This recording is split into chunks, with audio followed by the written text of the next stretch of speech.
একটা অদ্ভুত সত্যি জানো, ভালো ছাত্ররা অনেক সময় গোপনে নিজেকে ছোট মনে করে। আমার একটা ছাত্র, তার নাম ছিল বিশাল। সে সবসময় ক্লাসের মধ্যে 2 নম্বর বা 3 নম্বর পজিশনে থাকতো। একদিন তাকে আমি জিজ্ঞেস করলাম, তোমার যে ফলাফল, সেই ফলাফলে তুমি খুশি কি? আমি তাকে জিজ্ঞেস করলাম, তুমি কত পেয়েছো? সে বলল 95% পেয়েছে। আমি তাকে বললাম, তুমি খুশি কি? সে একটু মাথা নিচু করে বলল, স্যার আরেকজন পেয়েছে 97। আমি সেদিন থেকে বুঝতে পারলাম যে তার মধ্যে অন্য কোনো একটা সমস্যা আছে। সে খুশি নয়। ছোটবেলা থেকে তাদেরকে শেখানো হয় তুমি ভালো ছাত্র। ধীরে ধীরে সে ভালো ছাত্র হিসেবে তার পরিচয় মনে করে। তারা ভুল করতে ভয় পায়, সাধারণ হতে ভয় পায়, হারতে ভয় পায়।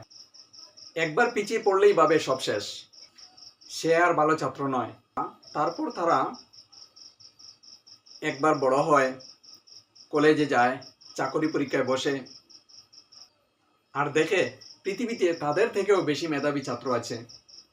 সত্যিটা হলো, তুমি নিজেকে ছোট ভাবো না, কারণ তুমি ছোট। আর সেখান থেকেই শুরু হয় আত্মসন্দেহ।